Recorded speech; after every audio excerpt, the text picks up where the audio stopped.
And hello and welcome again. This time we have chapter 2 here. We'll be taking a look at yet another sideline, and that is the move knight f3 on move 4. So b5 and knight f3. We keep going with the Benko gambit declined here. b4. So basically, there's actually a couple ways to react here, and b4 is not one of the more popular ones, but actually it is, very, very legitimate in itself. And I do believe that, it not being popular here can actually be an advantage, as your opponent is not going to be that likely to be familiar with it. So b4, and we are now presented with a wide variety of options here for white. This does branch out quickly. There's a wide variety of ideas that the white player can apply here, but we are going to be fixed with one major setup. And that setup is very resemblant to that of the first chapter that we have discussed already, so you will find a lot of similarities between the two for sure. So let's take a look. Let's start with this exotic approach here taken by Daniil Dubov with a white color in a rapid game against Gabuzian. h4. So basically the position kind of calls for this sort of an idea sometimes, and you should not be surprised if white decides to do something of that sort. But of course, this is not any of the orthodox ways of handling this position. We'll obviously take a look at those as well in detail. So let's see, h4, now g6, very basic and simple reaction here, h5, and we basically take this pawn, another, relatively obvious move, and e4, the way to go here that Dubov chose. g4 is yet another option, knight f6, g5, and there's some idea knight g4, but knight h5 is good enough. a3, bishop g7, takes, bishop g2, d6, knight d4, basically kind of an unclear.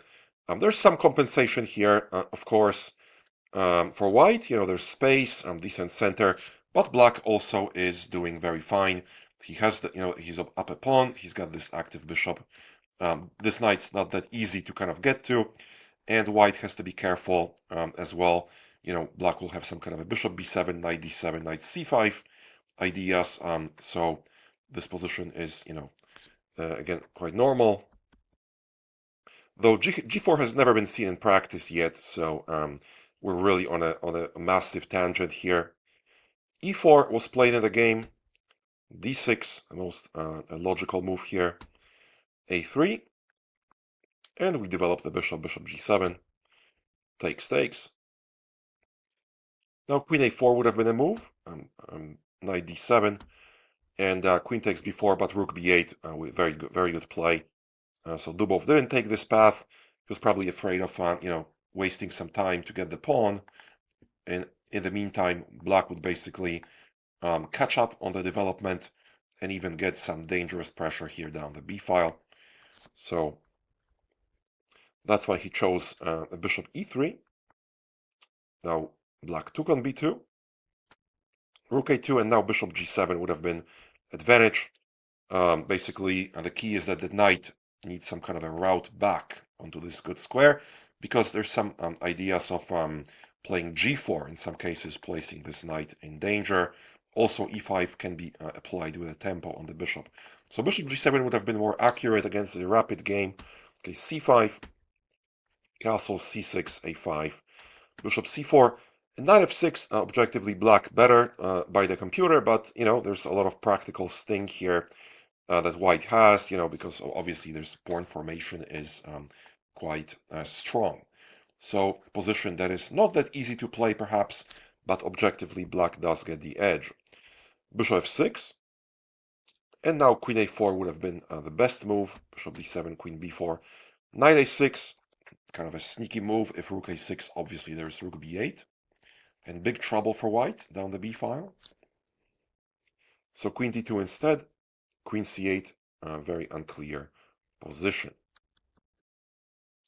And now there's a series of both-sided mistakes. Both sides kind of like don't choose the correct path. But again, in these sorts of positions, to match, a stockfish move is really impossible for humans, so you cannot blame either of the two players. Now, castles would have been the more precise way to go. Black chooses bishop g4, allowing this queen a4, which, by the way, doesn't happen in the game.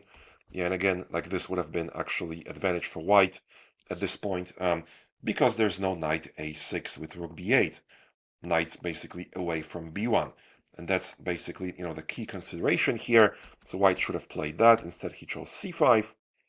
Now black should have, played castles, c6, a5 with advantage. But bc5, queen a4, again, this time bishop b5 was supposed to be played, knight e7 and e5. Bishop d7, e6. So bishop e5, I believe, loses due to bishop d7.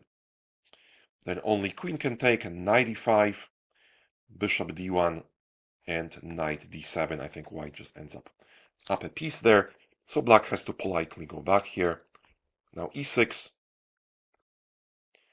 And white better here on these complications because of this tremendous activity related to the rook a6 strike.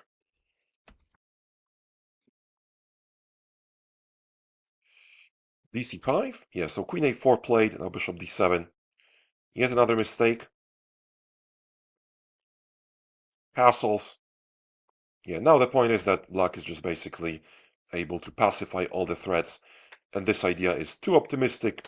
There's just too many pawns here. Knight e5, queen d5, and now Dubov just missed. The rook is hanging there, and black ended up winning this game in rapid 22-3. So that's the exotic move h4. And now for the more traditional ways to handle this position, g3, kind of a logical, albeit soft, approach here. g6, but white, first tries to finish the development.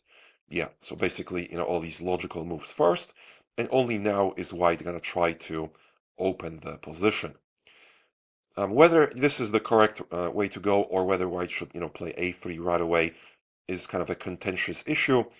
I actually think this a3 right away move can present more challenge, and we'll obviously take a look at that as well in just a second. Knight bd2 d6 and e4. Yeah, this is the kind of a traditional way to go. Now e6 itself is quite an interesting move. e5, we take. This is not scary. Bishop e6, knight e5, and knight bd7, kind of actually tempting white to capture here, because queen a8 is more than sufficient for excellent compensation, and engine even says it's big advantage for black, probably because there's the light squares, this threat, and just white's development is still quite compromised. So bishop a8, it really is not a scary idea there at all. Knight c6, queen b6, and this is game. And we actually don't have to even play e6, we can play a5, e5, and this is also just as good. Now white is seizing the center temporarily, but we're a little bit expanding on the queen side. h3, now I like this approach, rook a7, knight e4, queen b6. So black is kind of fortifying the queen side here first before he will try to approach this pawn. Looks a little bit dangerous perhaps with all these pieces and all the central control, but of course black has at his disposal tools such as bishop 5, knight d7, create counter pressure on this e5 pawn. a3, knight d7, takes, bishop d2, queen takes, knight c3, queen b4, and now the queen retreats. Kind of a funny approach here, taken by black with all these queen moves. 1, 2, 3, 4, and 5. And now the queen recaptures, I think, 6 queen moves in a row, perhaps.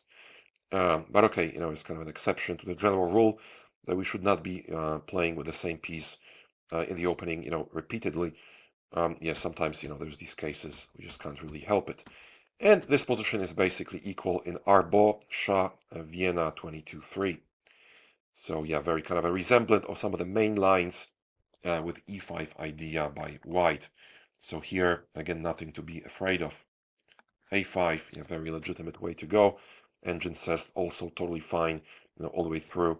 So yeah, basically both a5 and e6 are yeah, very much playable options. And that was the knight bd2. Now we will turn to the move a3 instead. And so let us turn our attention to this a3 now. In turn a3, we basically go a5, an approach that we have seen in the first chapter as well. A, B, C, B, to kind of make sure we're well fortified here and we're able to actually sustain these two pawns. And that will be moves like knight a6, d6, knight c5, those sorts of ideas. Maybe we can play knight e4 as well in some active cases. Knight fd7, knight c5. So there's basically a ton of options that black has at his disposal. Bishop e3, a move you see quite a bit as well. Idea is basically to just kind of take these squares under control. Also, bishop d4 can be applied. It's not easy to develop for black here. D6, but c5 is just too much. Basically, we take that and play bishop b7, and suddenly white realizes that he was just too extravagant, with all the central play, and this pawn will be falling next. So knight bd2. And queen c7, kind of a careful move before we commit knight to a6. Queen c7 is kind of a cautious way to take this under control, so white can stop, thinking of playing c5.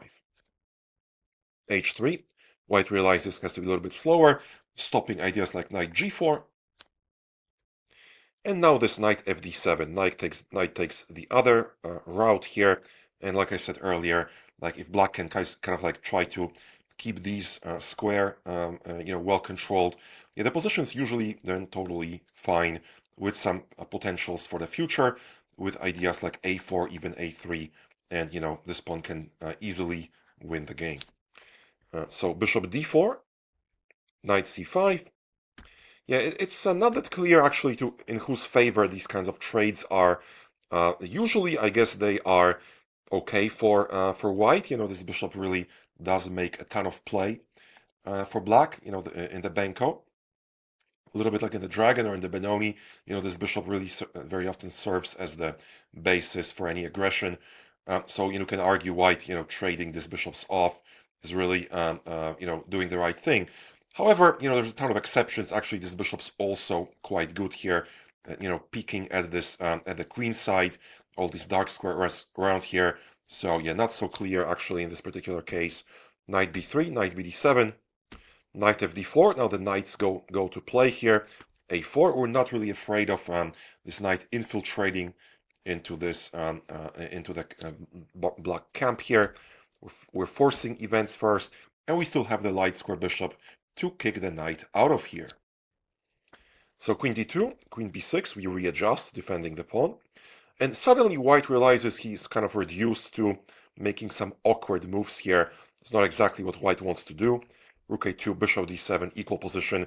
I believe it's very dangerous for white, as if these two pawns get rolling, like that can be basically game over. So a very pleasant kind of equality here. Knight d4 instead, knight c5, knight to b3. Now we're not afraid of these trades. Bishop d7, especially it's white who has a little bit more space. Rook fd1 and rook e8, basically with an equal position here. We again are catching all these important squares.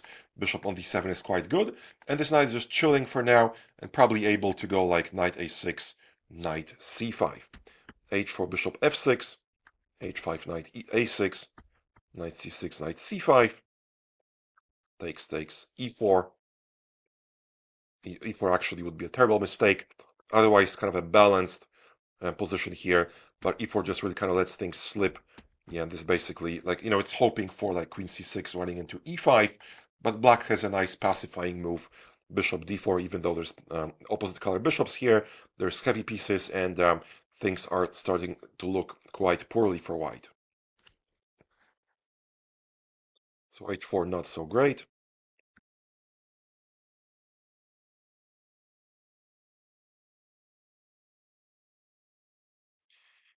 Knight bd2, that was the other approach. We've seen the mistake here, c5, which is too optimistic, and knight bd2, we are in need of finding a lot of precision in the piece placement realm to be able to kind of keep things up here. But I believe it's not like that challenging, once you've been exposed to certain ideas. And so we have considered a3 and also this move knight bd2 at this point. So that's what happens if basically white is going for this peaceful long-term style of playing this position, and that is the move g3. Now let us take a look at bishop e3, which is basically, relatively speaking, trying to force some events here, and we take the other approach. The pawn is hanging after all. Now we are quite comfortable with the move e6. So, basically it's not like we always play g6 with this style, just like that first chapter. I mean, we do have to vary it accordingly, obviously. e6, and white is really kind of aggressive here, choosing this a3 path. So bishop b7, and now this becomes, this branches out a little bit here. Let's see, ab, cb, rook a7, taken here by two Indian players, takes stakes. ed5, yeah, but basically this goes into some slightly resemblance, some sort of a queen's gambit path, as perhaps e3 here, bishop e7, yeah, and this kind of a position, basically close to kind of equality.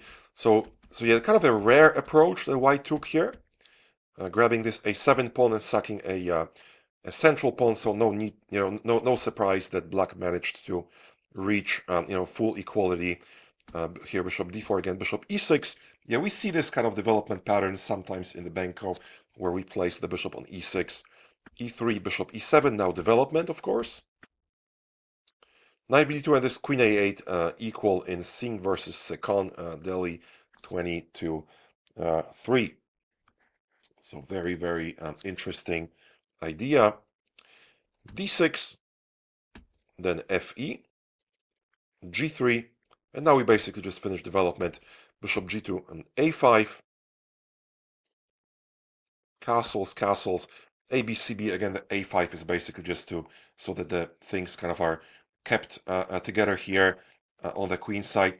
Now there's these three pawn islands, which perhaps could be better for white in the long run, but we did manage to grab a lot of space on the queen side, and we might have some kind of an f-file play as well. So knight bd2, queen c7, basically objectively equal position here as well.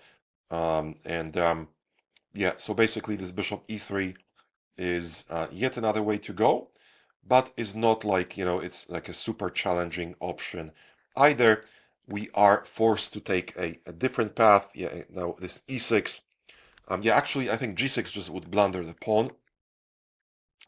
So not much choice. Perhaps there is d6 idea, then a3, and yeah, some kind of a related position type.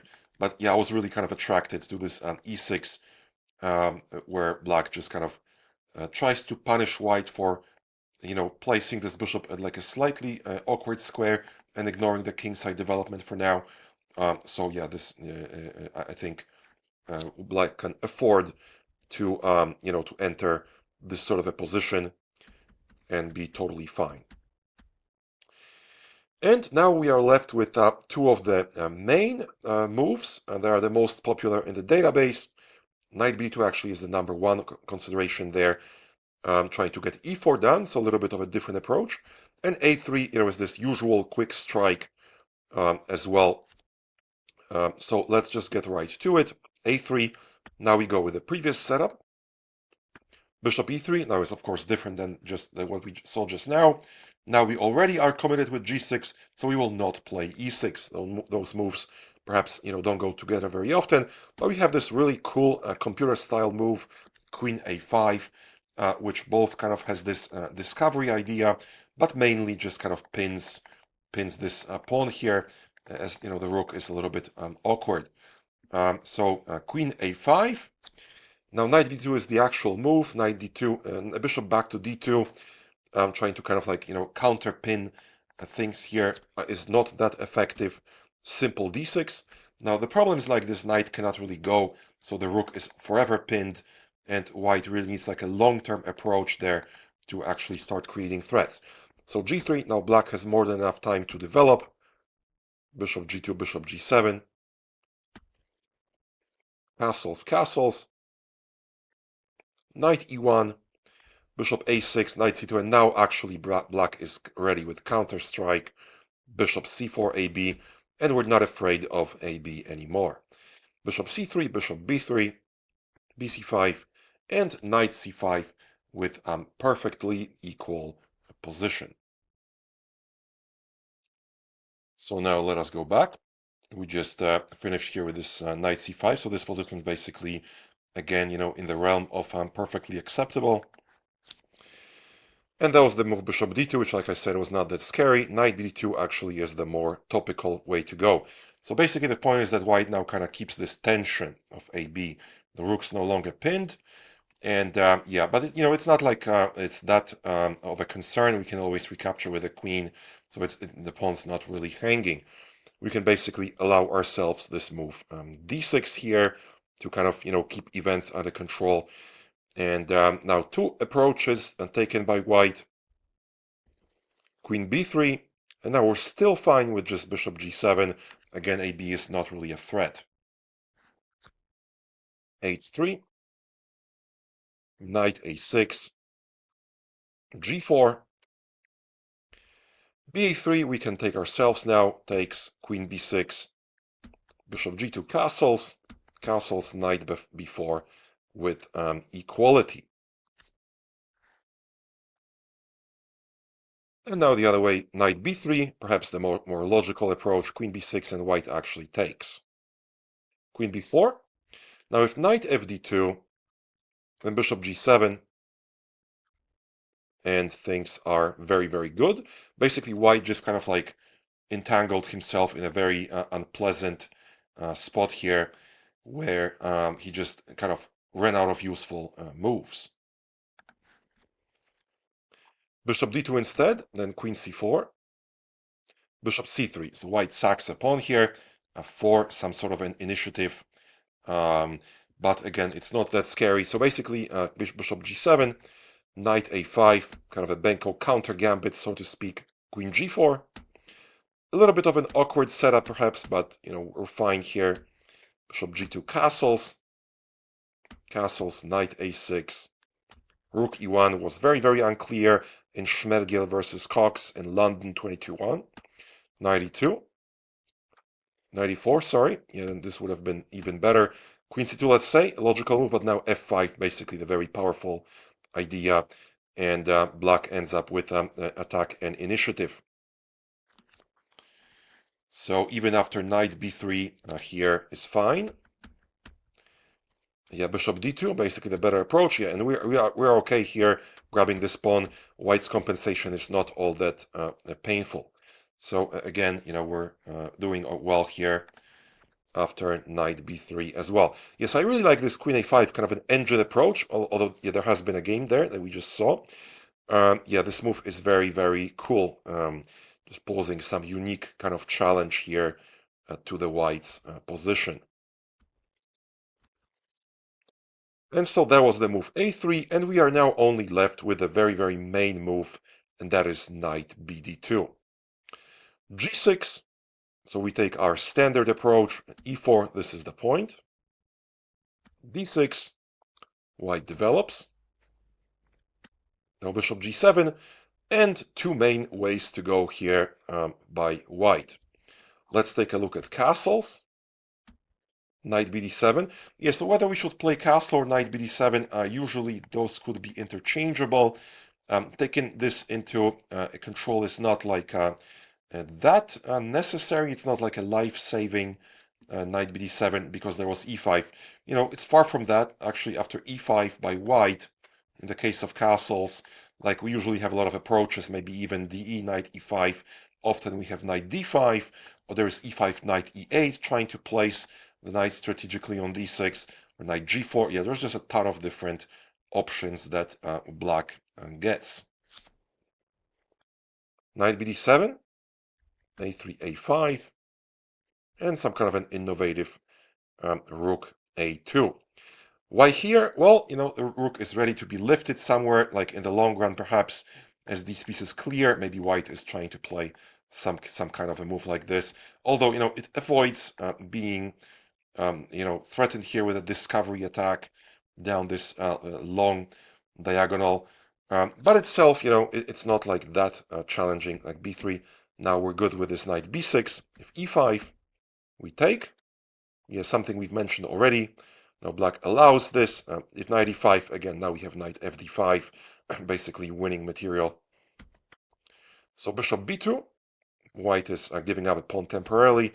Knight fd7 and h4. So for initiative, perhaps trying to accomplish some kind of an h5, queen a1, posing pressure down both on the diagonal as well as this a file, which is threatened to be opened, and maybe posing some piece placement challenge to black. But bishop b7 is simple enough.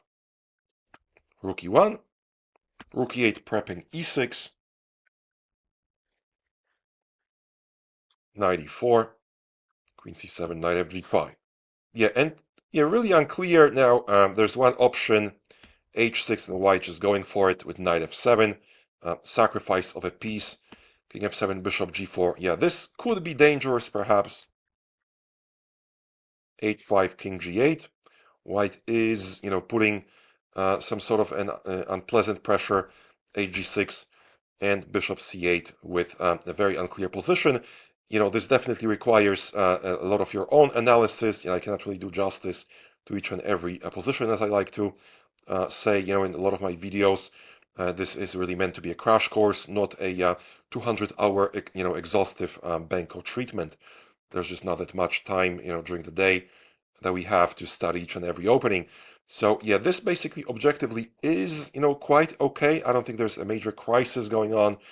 Black is up a piece and is defending quite okay. But yeah, there's definitely some muddy waters ahead here.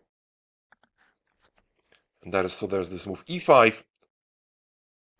Bishop b2 again. This particular line, yeah, hides some very, very dangerous ideas, perhaps. But yeah, that's, just each and every opening has those. We cannot avoid it. And, it's easy to argue there's even players out there who are actively looking forward to these kinds of positions. So really depends on who you are, what are your kind of proclivities, and, that's just basically the way that chess is. All right, so that's this move rook a2 here. Again, we considered this in quite an exhaustive detail. e5. Oh, sorry. Yeah, we still have bishop b2. Now e5. Yeah, so this is some kind of a terrain of something that could be, a King's Indian, perhaps, although the knight's not c3, not on c3, so some kind of a hybrid. Yeah, e5, and again, totally fine here. Yeah, so de, then bishop takes e6, or fe, perhaps even possible. Although usually fe goes more with the knight on c6. So yeah, bishop e6 there, and things are again quite okay.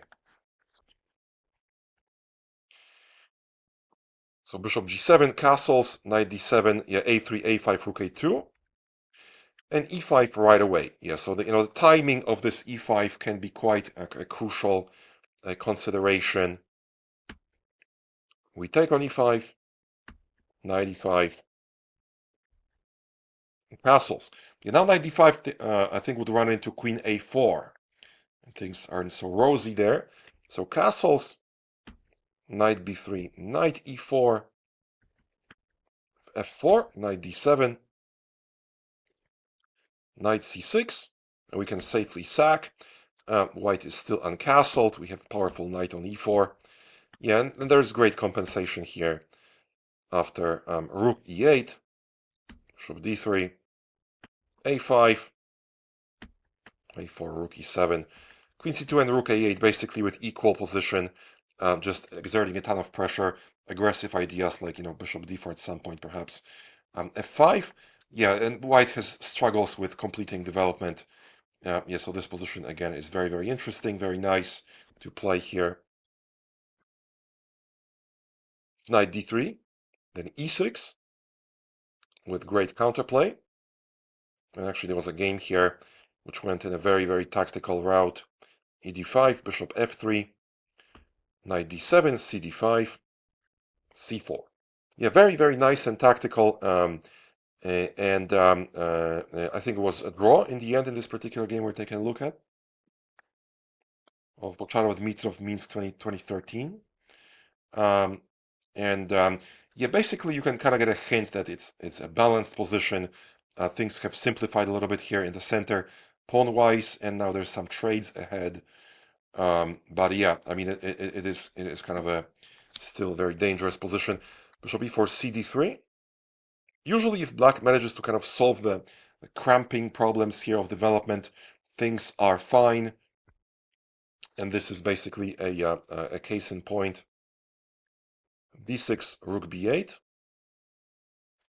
queen d3, then a5, rook d1, a4, knight d4, knight c5. Yeah, so basically, now there's again some further trades. There's this is good for black. This d6 pawn, if it falls, then black is doing much better, of course, due to the space and better pieces. If the pawn is left, then, things can go wrong as well here. So queen c2. And now bishop d4, yeah, a little bit of an odd approach here, but basically concrete. Knight e4, bishop h6 exclam. Otherwise, if rook e4, there's, I think, bishop f5, queen d6, and queen e4 runs into rook e8. Also problematic. So bishop h6, yeah, both sides are kind of all in here. Rook e8 would be a mistake. Now rook e4 is winning the game. Yeah, basically queen d2 just wins because of these dark square issues and being up a pawn. So black has to be careful. Bishop f5 takes now queen f8. Queen, I think king f8 is also move here. Queen f8. Queen a4, knight d6. Yeah, super unclear position here. That can go both ways. If these pieces manage to wreak some havoc, create attack, then things will be great. These pawns are still not so advanced. But of course, if white manages to push these pawns further, then things can go south as well. I think the game ended in a draw. Again, Bocharov-Dmitrov Minsk 2013. And that basically concludes our chapter 2, where again we considered this move knight f3, which is quite a popular choice actually. I think it would be the number 2 approach right after cb5. But it is a sideline, and yeah, basically there's a few of these we've been considering. So thank you again for the attention, and we will be off for chapter 3 now.